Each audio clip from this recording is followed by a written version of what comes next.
Subscribe channel Truth.id dan aktifkan lonceng notifikasi untuk mendapatkan informasi seputar live streaming dan video khotbah terbaru. Posisi tombol subscribe berada di kanan atas channel kami dan jangan lupa nyalakan loncengnya.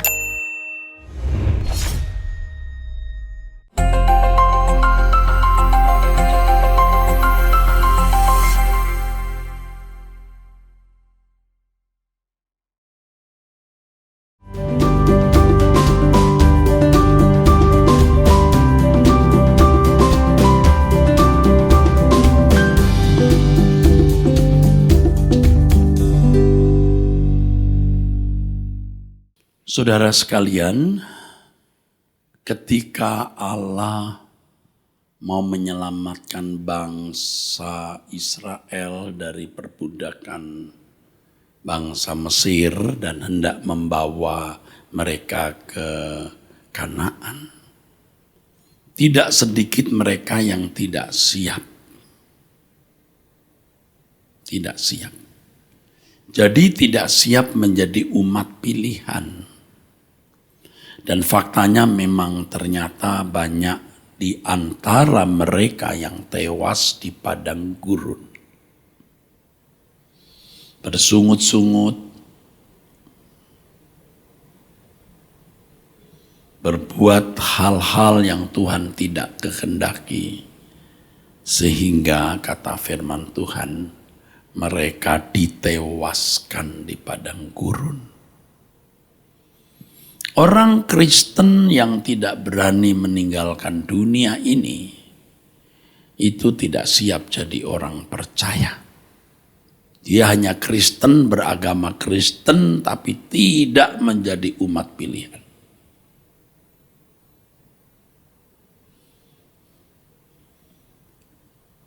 Bangsa Israel yang tewas di padang gurun, salah satu ranjau yang membuat mereka ditewaskan di padang gurun itu karena bersungut-sungut.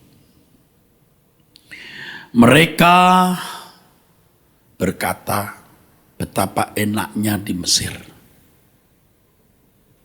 Betapa nyamannya di Mesir katanya.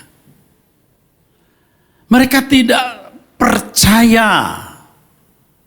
Mereka memang belum tahu, tapi mestinya percaya bahwa Kanaan itu indah. Yang dibahasakan oleh Alkitab berlimpah susu dan madu. Berlimpah susu dan madu.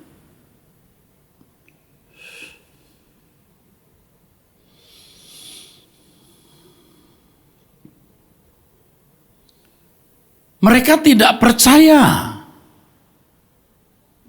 Mereka tidak seperti Abraham, bapak moyang mereka.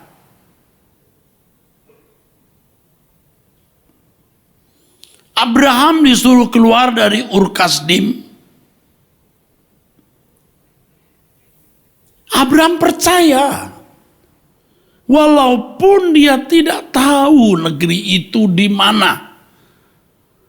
Ibrani pasal 11 dari ayat 9 sampai 14 mengatakan bahwa ternyata negeri itu tidak ada di bumi ini. Itu Kanaan surgawi.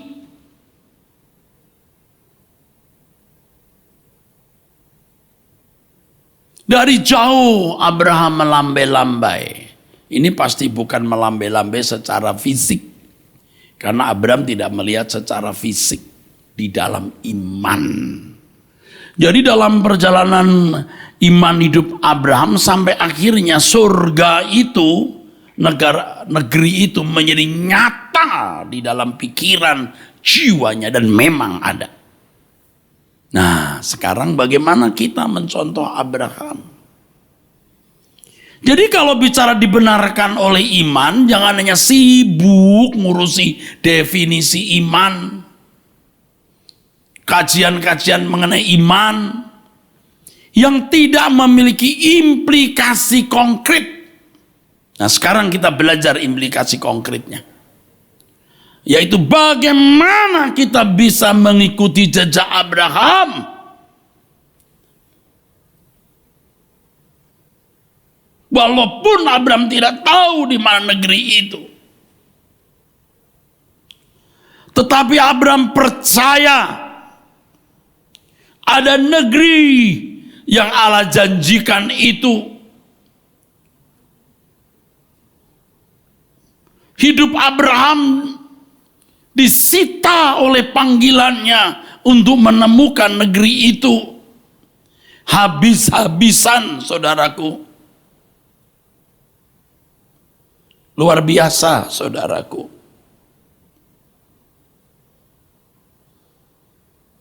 Habis-habisan. Hari ini Abraham sudah ada di dalam kerajaan surga. Ia tidak menyesal. Ia tidak menyesal. Dia menemukan negeri itu. Ternyata itu di dunia lain. Di langit baru, bumi baru.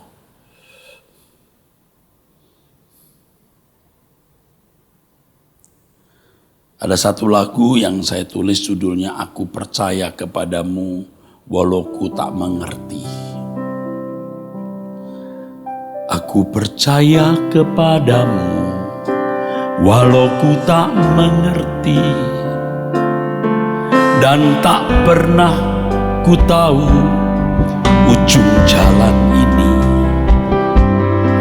Namun ku tetap percaya Kau yang memanggilku setia, memandu langkahku berlabuh di sana. Seperti Abraham sahabat sampai akhir setia, dari jauh memandang negeri perjanjian. Kanaan surgawi permai, tanah air yang Kau janjikan, tempat pertemuan semua saleh Tuhan.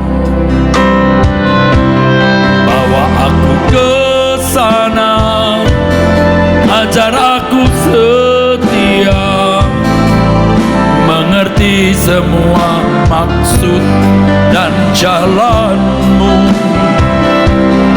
Aku ingini lagi indahnya dunia ini, karena ku yakin yang Kau sediakan sempurna.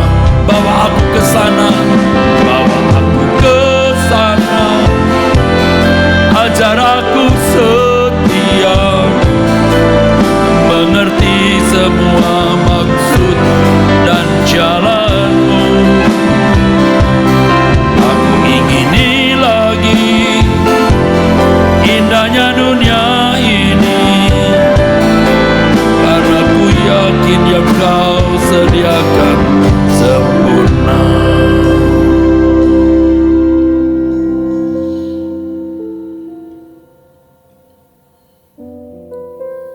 Setelah Tuhan membuka banyak hal di dalam pengertian saya, dan saya mulai bertobat ulang.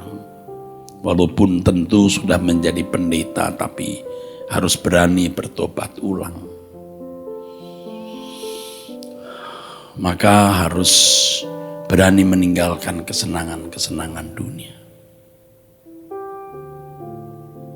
Dulu hobi saya musik high end. Saya beli mahal dan itu menjadi belenggu. Bukan tidak boleh mendengarkan musik high end, tetapi menjadi belenggu. Gereja besar, jemaat banyak, kedudukan, kehormatan manusia, popularitas, itu bagian dari milik yang kita nikmati. Dan itu membuat kita, buat saya sesat, saudara. Saya lupa saya mau pulang kemana. Saya lupa. Saya harus pulang. Dan setelah saya menyadari itu, saya mulai belajar untuk meninggalkan percintaan dunia. Saya Jadi bingung saudaraku, bagaimana mengajarkan ini kepada jemaat. Karena ini satu hal yang sulit diajarkan ke jemaat, sulit. Karena sudah banyak orang yang salah memahami kebenaran. Apalagi kalau sudah kena racun teologi kemakmuran, seakan-akan Tuhan Yesus itu datang supaya kita bisa menikmati hidup di dunia ini lebih nyaman. Nah, ini benar-benar konyol saudaraku. Tuhan Yesus datang mau bawa kita ke negerinya. Seperti Musa dipakai oleh Elohim Yahweh Allah membawa bangsa Israel keluar dari Mesir ke Kanaan.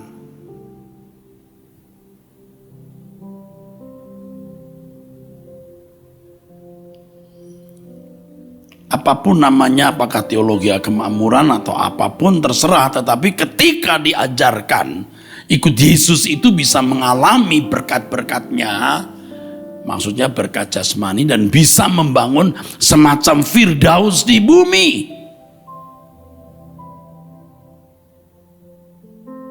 Dan inilah yang merusak konstruksi bangunan berpikir orang Kristen. Dunia bukan rumah kita. Dunia harus kita tinggalkan. Kalau kita kerja keras, kita cari uang sebanyak-banyaknya. Karena kita memenuhi yang dikatakan Tuhan, baik kau makan atau minum, atau melakukan sesuatu yang lain, lakukan semua untuk kemuliaan Allah. Cinta kita kepada Tuhan harus dibuktikan dalam tindakan nyata, yaitu kerja keras memaksimalkan potensi. Jangan uang tambah banyak, mobil tambah mewah, rumah tambah besar.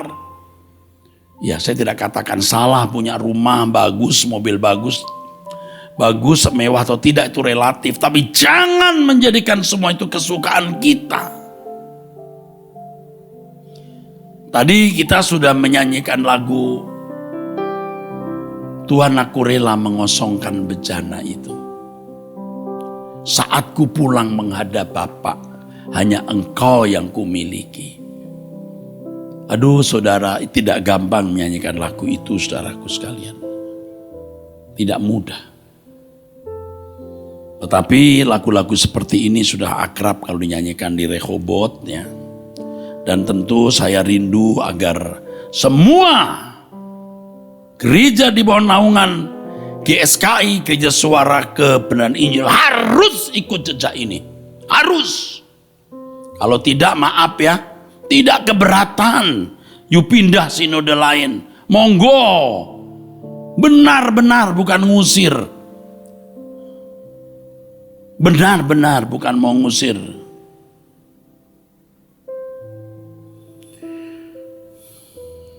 Makanya pada waktu permulaan pendirian gereja ini kami menantang, mau ikut, nggak ada syarat macam-macam, ikuti pengajarannya. Ikuti pengajarannya. Kita mau pulang bersama.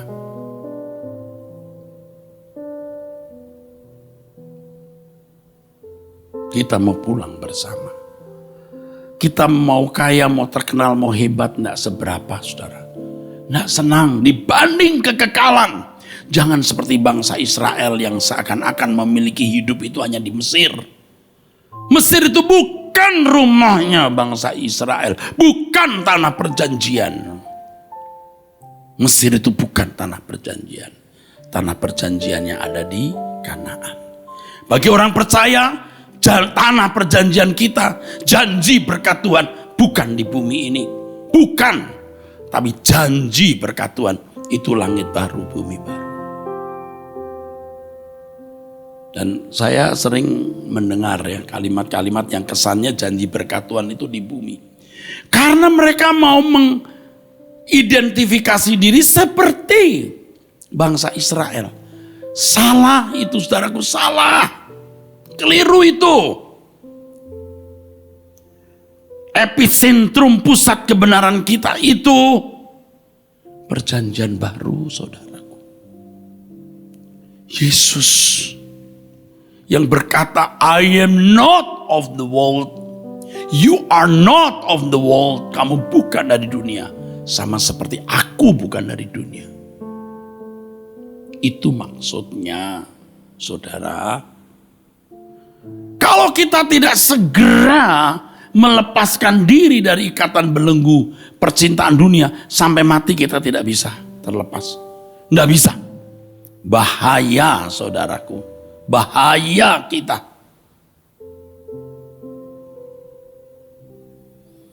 Mari kita bertobat, saudara. Kita berubah. Ya.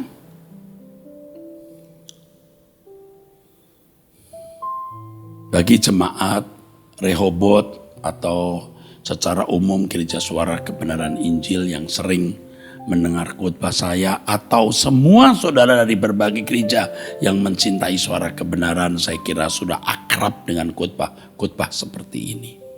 Yang bagi sementara orang menjadi bahan cemooh atau ledekan. Surga, surga, ya, langit baru, bumi baru. Sudah sampai ke langit tingkat berapa katanya? Kita diam saja. Itu tidak perlu diladeni.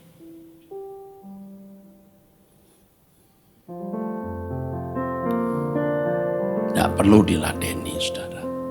Ayo kita merenungkan, kita menghayati, ya, betapa rentannya hidup ini.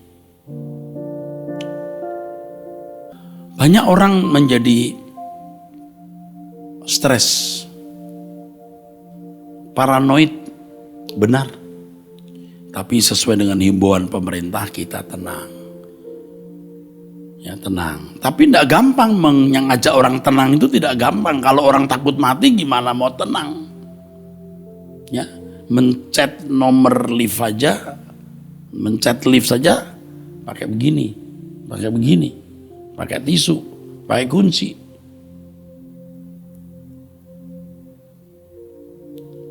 Itu faktanya. Tapi sebenarnya saudara, bukan hanya karena corona. Kita itu hidup di tengah-tengah suasana atau environment yang buruk. Menghirup asap kendaraan, rokok. Ini belum lagi kalau ada bencana-bencana yang lain. Demam berdarah saja sudah makan korban banyak loh. Tapi rupanya corona ini memiliki daya sebar dan daya tularnya itu tinggi, jadi memang harus hati-hati. Tapi sebelum hari ini saya sudah mengajarkan kepada jemaat kan, seakan-akan ini hari terakhirmu. Ini sudah saya ajarkan dari tahun-tahun lalu dan terus saya ulang-ulang. Kalau hari ini hari terakhirku, ku pulang ke rumah abadi Bapakku. Tak ada sesuatu yang ku pertahankan, tak ada lagi yang masih ku nantikan. Kalau hari ini hari terakhirku, mestinya hidup telah bersih di matamu. Pekerjaan Bapa harus kutunaikan, sedia menghadap pengadilan Tuhan. Tolong aku hidup tidak bercacat celah. Tolong aku untuk berkenan di hadapan Bapa.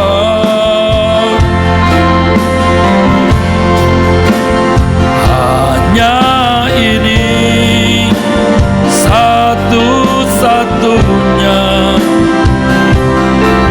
tujuan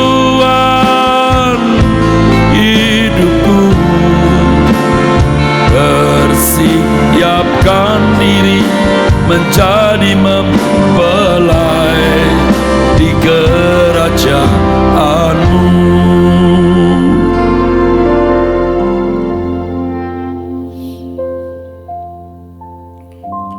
Susah loh untuk tenang. Kalau orang takut mati itu susah tenang.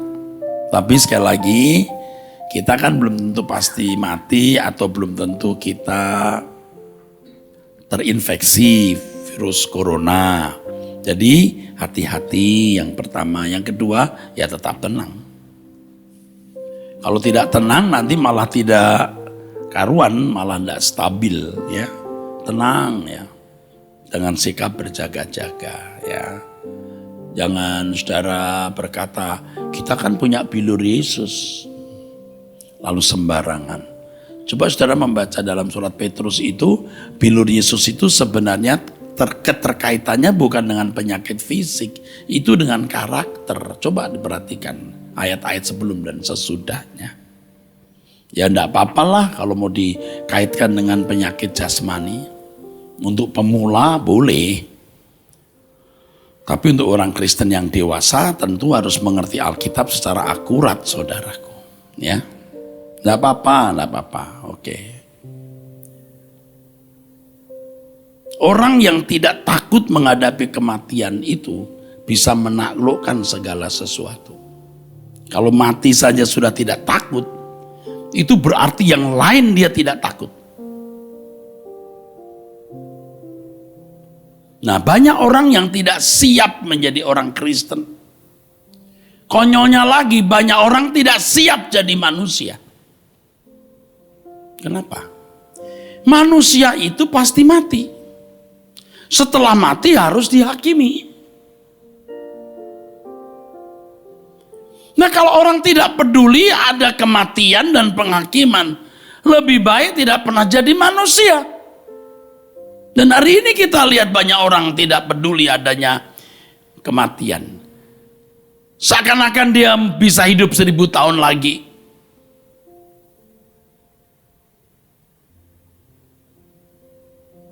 Penulis puisi yang mengatakan, aku mau hidup 1000 tahun lagi. Tentu saudara tahu namanya, saya tahu namanya. Itu mati muda. Sastrawan ini mati dalam usia yang relatif masih muda. Kita tidak tahu kapan meninggal dunia. Kita nggak tahu. Banyak orang tidak siap hidup jadi manusia. Filosofinya begini, mari kita makan minum sebab besok kita mati. Tuh. Manusia mati, binatang mati, tapi matinya manusia dengan matinya binatang beda. Beda. Binatang hari ini hidup, besok mati itu selesai, finish. Manusia hari ini hidup, besok mati, ada pengadilan. Nah, yang pertama manusia sering tidak mau memikirkan kenyataan dia akan mati. Ada saudaraku, ini benar ada. Orang tua dari, saya punya kenalan dulu, tidak berani ke rumah sakit, apalagi ke rumah duka. Pokoknya hal-hal yang menyangkut sakit dan kematian dia takut. Padahal perusahaannya di Indonesia dan juga di luar negeri. Ya udah bayangkan deh, berapa duitnya. Kalau sampai bisa memiliki beberapa perusahaan di dalam negeri, di luar negeri. Coba, takut mati. Padahal semua kita pasti mati. Kematian itu realitas yang paling dekat, harus kita sadar saudaraku. Kematian bisa menjemput siapa saja, bahkan manusia begitu lahir itu sudah dieksekusi hukuman mati. Bisa 3 hari, 3 bulan, 3 tahun, 4 tahun, pasti mati. Nah kalau sudah umur 60 tahun seperti saya ini, sudah mendekati senja. Nanti loncengnya kedengaran, rambut putih, kelihatan. Ya, gigi rontok, mulai ompong, perut agak budek-budek. Kalau dulu kita mendengar orang begitu muda, sekarang agak budek-budek. Dulu ngeliat orang bisa, sekarang kalau bahasa gini, itu alarm. Dikit-dikit masuk angin, asam urat. Waduh, udah makin tua itu, aduh susah saudara. Makan banyak itu enggak bisa juga. Yang banyak itu pantangannya. Coba. Dulu waktu muda masih mahasiswa, kita makannya hanya tahu tempe. Istilah kami itu tahu itu paha putih. Ayam paha putih maksudnya. Paha kangkung. Sekarang setelah punya uang, sudah dewasa, sudah tua, kurangi. Bahkan tidak boleh makan daging-daging. Waduh. Dulu kita punya kos panas. Pakai kipas angin, masuk angin. Gak pakai kipas angin, kita seperti ada di dalam itu perapian panas. Sekarang setelah tua bisa beli AC. AC dipasang, dimatikan. Kenapa? Rematik. Capek deh. Begitu tuh saudara. Makanya kalau di pesta-pesta orang menikah itu, aduh, kita ngelirik kambing guling, somai. Aduh, seakan-akan itu kambing guling berkata, mampirlah ke tempat kami dan belanjalah. Tapi melihat usiaku, ya aku lewat saja. Waduh, prasmanan panjang kita lewat saja. Dan ingat Lukas 17, jangan menoleh ke belakang. Kasihan loh orang tua itu, bener-bener. Udah gak bisa menikmati hidup. Lah seneng hidup itu seberapa? Iya kan? Coba kalau di pesta orang tua mau makan, di situ ada anak gadisnya, anak perempuannya ya, yang cerewet itu ya. Dia udah liatin papinya gini. Papinya pura-pura nggak, masuk toilet dulu. Papi juga nakal sih, masuk toilet. Begitu udah ngintip, anak perempuannya lagi ngobrol-ngobrol di keluar, dia mendekati tempat prasmanan. Oh, rupanya anak perempuannya lebih cerdas, anak milenial. Dia sudah lihat papanya keluar dari restroom. Dia menuju sana pura-pura nggak lihat. Wah, papanya dengan gagah udah ambil itu piring, udah ambil piring ini. Wah, aduh, udah seperti waktu masih muda jadi tentara. Dengan gagah perkasa mau sendok nasi. Dari jauh anaknya, papi tidak boleh makan nasi ya. Gula. Dia jalan lagi. Waduh, di situ ada pelayannya atau pengurusnya tuh. Mari om, silakan om, satenya. Anaknya gini, papi. Enggak, kata omnya. Kolesterol. Di jalan lagi ada sop. Waduh, sopnya itu sop buntut. Matanya berbinar-binar. Dia mau ambil anaknya. Papi. Dia jawab, nggak bisa. Darah tinggi. Tuh. Kasihan dia. Anaknya lari ngerebut piringnya. Waduh. Dia nggak berani. Dia ambil emping aja. Waktu mau ngambil tangannya dipukul sama anaknya. Papi, asam urat. Kasihan kan? Di jalan itu mendekati itu sirup. Baru mau ngambil anaknya, papi. Dia pura-pura ngomong sama yang jaga. Diabetes. Oh, tangannya udah mau ngambil begini kok, diabetes. Dia takut anaknya. Ini om ini bisa meninggal cepat bukan karena dia tidak makan kolesterol, karena stres ngadepin anak. Kasihan kan? Begitu. Udah om, kata yang punya rumah, silakan dah om. Om nonton TV aja, nggak bisa. Katarak.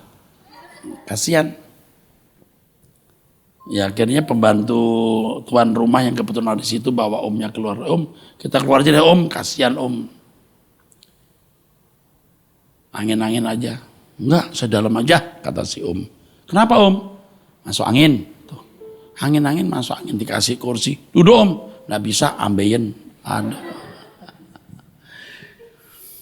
Itu Pembantunya bilang gini, udah om mati aja deh. Ya boleh gitu. Saudara-saudara yang masih muda-muda, ketawa ya.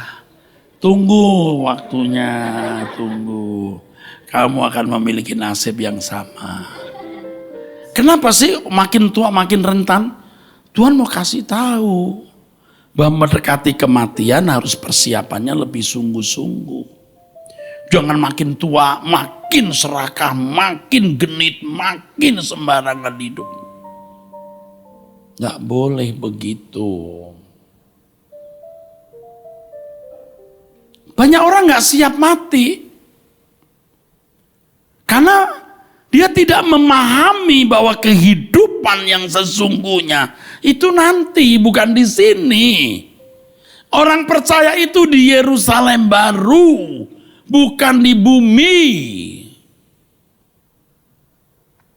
Kalau belum punya rumah, waduh rasanya nggak lengkap hidup ini. Merana bagaimana? Saya tidak katakan salah kalau punya rumah, tapi jangan memberalakan materi. Saudara, banyak orang tuh nggak siap hidup. Kita pasti mati dan kita harus menghadap pengadilan Tuhan. Makin tua bukan tambah senang, tambah susah. Dan yang paling menyeramkan ya kepada kalian orang-orang muda, kalau sejak muda tidak mau berubah, itu hari tuamu susah diubah. Jadi kalau kita sejak muda ini mau berubah, berubahlah cepat. Ya. Kematian bisa menjemput kapan saja loh. Ya. Saya bicara ini bukan karena sekarang sedang wabah corona, memang khotbah saya sering soal kematian. Sampai ada orang berkata itu pendeta khotbahnya mati melulu. Padahal bukan mati melulu, banyak juga temanya. Hanya lumayan banyak prosentasenya soal kematian. Saudara, banyak orang gak siap hidup. Buktinya apa? Hidup sembarangan.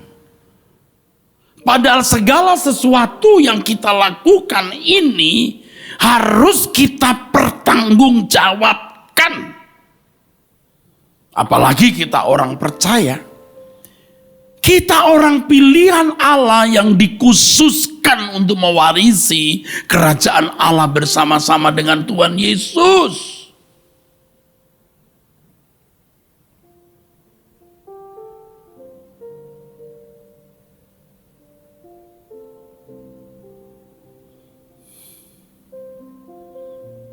Kita harus mengikuti jejak Tuhan kita. Jejak Tuhan kita yang meninggalkan kemuliaan surga menjadi manusia yang dalam segala hal disamakan dengan kita. Dalam kemiskinan. Sehingga ia mengatakan serigala memiliki liang, burung mempunyai sarang, dia anak manusia tidak memiliki tempat untuk meletakkan kepalanya. Aduh saudaraku. Kalau Tuhan kita bisa meninggalkan kemuliaan yang sempurna, kita tinggalkan dunia, apa sulitnya? Ya memang sulit sekali. Tapi kalau kita belajar, kita berjuang, kita berusaha, step by step kita bisa. Tapi kalau tidak, kita makin terbelenggu.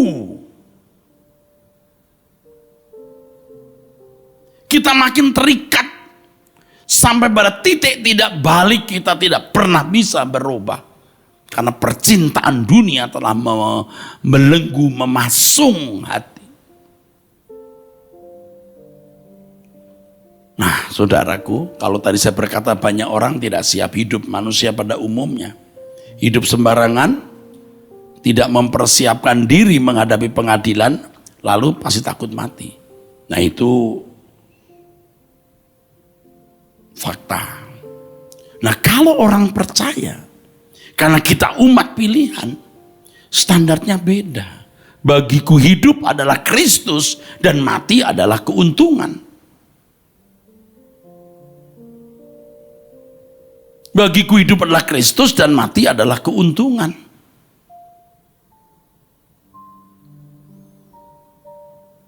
mati untung. Iya, karena ketika seseorang hidup untuk Kristus, tentu dalam kesucian dan kekudusan dan hidup yang dipersembahkan dalam pengabdian yang tulus kepada Allah, kematian menjadi saat yang menyenangkan kita.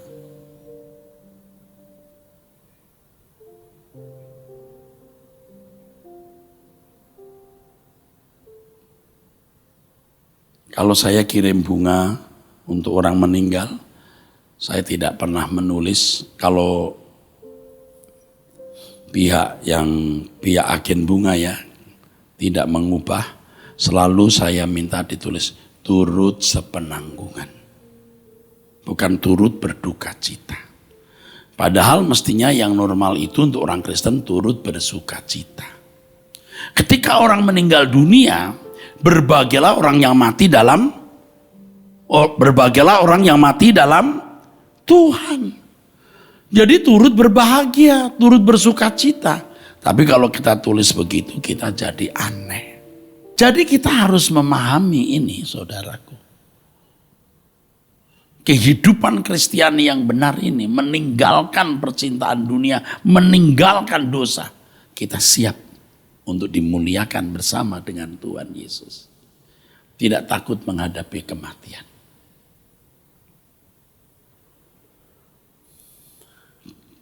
Nah ini susah ya, kalau kita masih merasa memiliki sesuatu yang kita tinggalkan di bumi ini, waduh susah saudara, susah.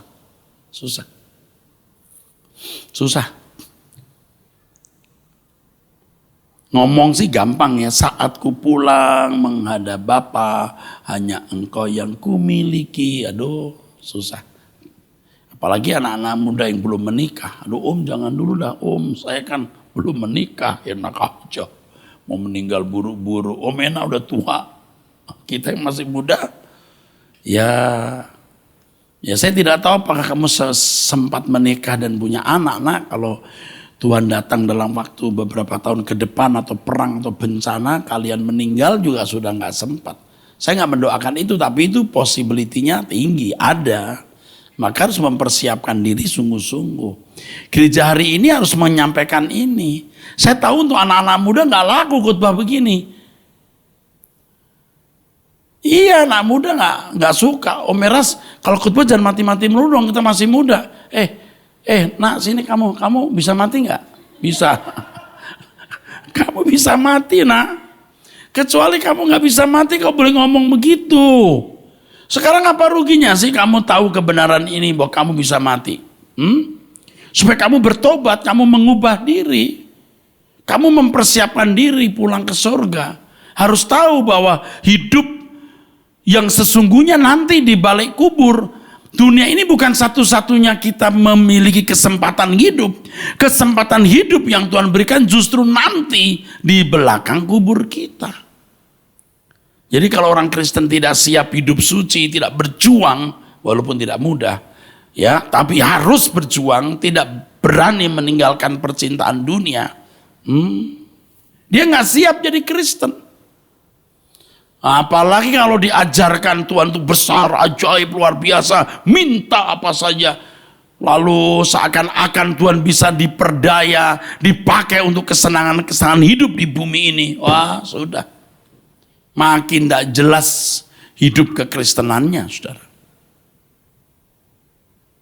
Nah oleh sebab itu kebenaran seperti ini dibutuhkan di dunia kita hari ini. Dinantikan.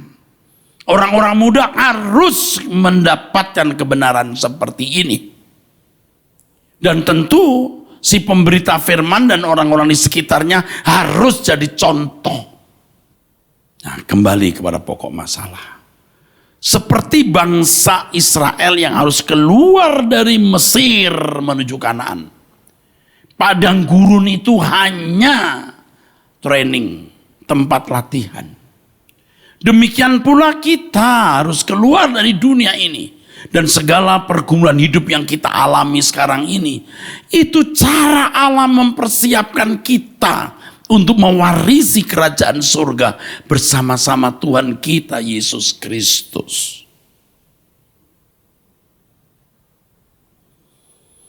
Jadi kalau kita menghadapi berbagai persoalan hidup hari ini, yang kita gumuli bukan hanya bagaimana kita bisa lolos dari persoalan tersebut. Bagaimana kita bisa menyelesaikan persoalan-persoalan yang kita hadapi tersebut.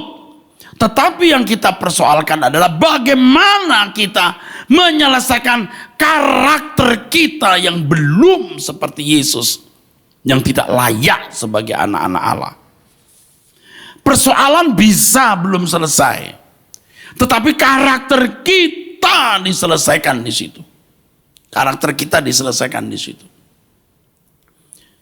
Nah, banyak orang tidak mengerti kalau ada masalah datang ke pendeta, ke gereja, tolonglah Tuhan supaya Tuhan menolong saya dari masalah ini. Loh, justru Tuhan yang memberi masalah, bro. Tuhan yang mengizinkan masalah itu.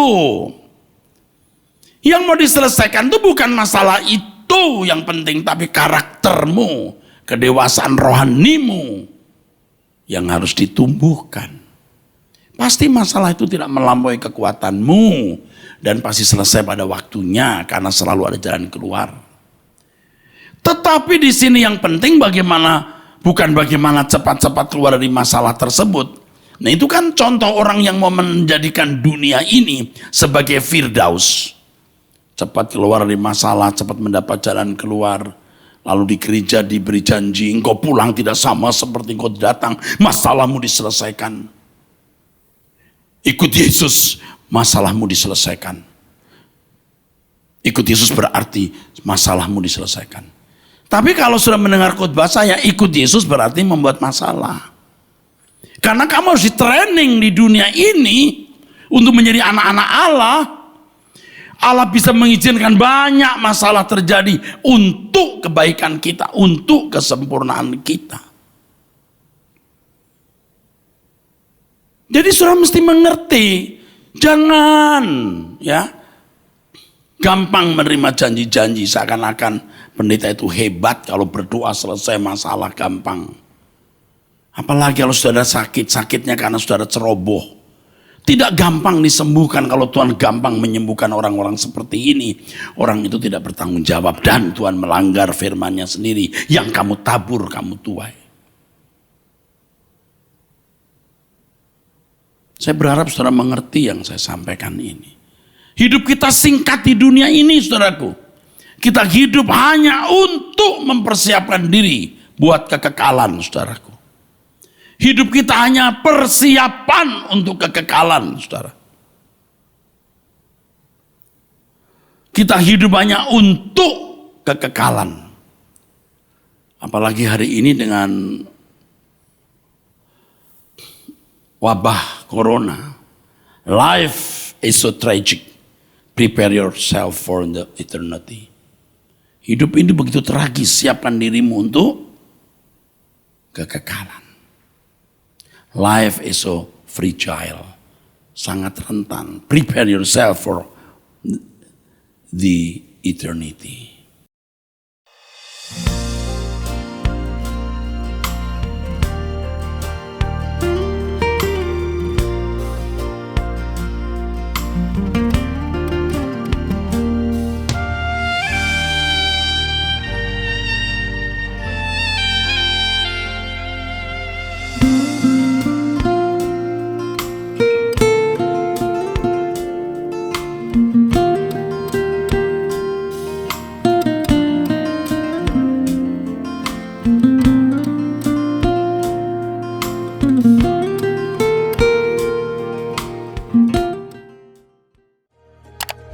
Subscribe channel Truth.id dan aktifkan lonceng notifikasi untuk mendapatkan informasi seputar live streaming dan video khotbah terbaru. Posisi tombol subscribe berada di kanan atas channel kami dan jangan lupa nyalakan loncengnya.